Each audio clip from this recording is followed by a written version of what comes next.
his wife, who is now 85 years old. I went to her house and told her, it is your husband who gave rise to Jai Bhim. Not only Jai Bhim, hundreds of other encounter cases. I am saying this with emphasis because in history, individuals also do play some role. It may not be heroism, it may not be superhero, but they do play a role. And we need good judges. We need judges who will protect the rights of the people. Now what do we see in Andhra Pradesh?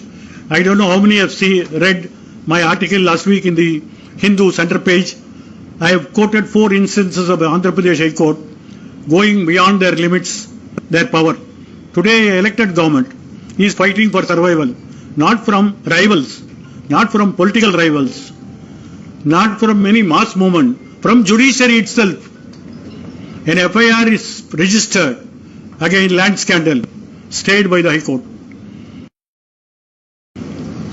Some people take to social media, make postings. CBI cases are registered. 4 people are arrested.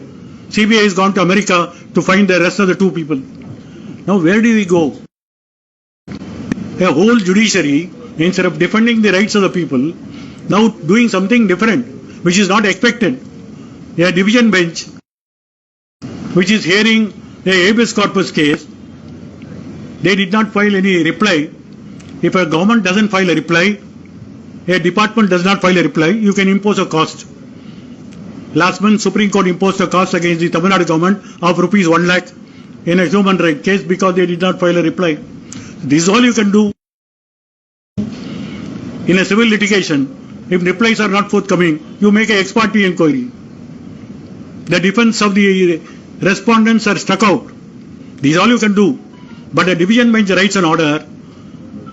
By tomorrow, if there are no proper response, we will recommend to the President of India a president rule in this state. Where do we get all this? This is what I am now very much worried because FIR can't be registered, social media postings are intolerated, and president rule is sought to be recommended by all in the judicial order. I am not saying some off-the-cuff remark. This is written in the order itself. And now what happens is, the elected government brings a bill, whether it's 3 capital or 5 capital, we are not worried on that. They bring a bill and it is passed in the assembly. Now that is challenged. Everything can be challenged because it's subject to Article 13. Every law can be challenged and the High Court and Supreme Court can hear any matter. But now when it is challenged, what happens is the full bench, 2 judges are allottees of land in Amaravati. For the first time, the government files a petition. It is not private parties. As lawyers of the High Court, you know, when a judge is interested, we try to tell the judge, please don't hear the case. He may get angry. But then beyond angry, he can't do anything against the lawyer because lawyer makes a plea on behalf of the client. The client must get justice from court.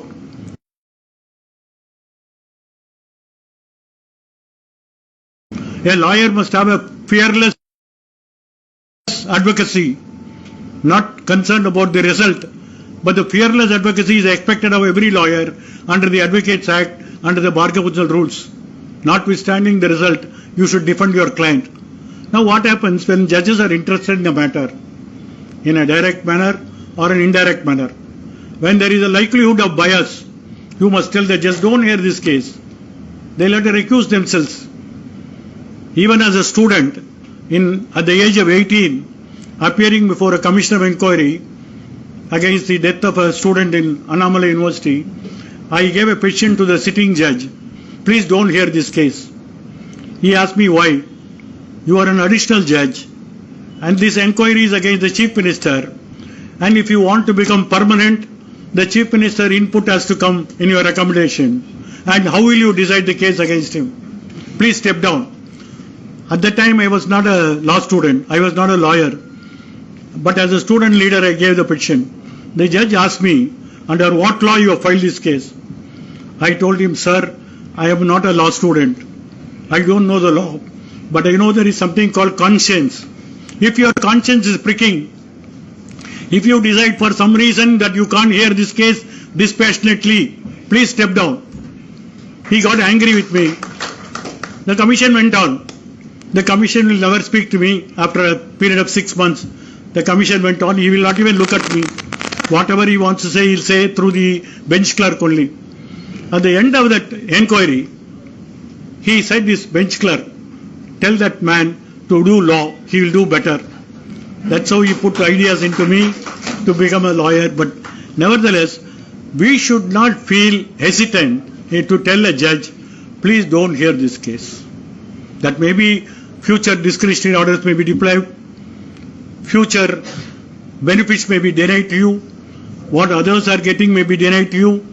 If he's a criminal bail judge, he may not grant you bail. But nevertheless, having taken an oath of office, having got a sanat from the Bar Council, you are expected to fearlessly espouse your cause.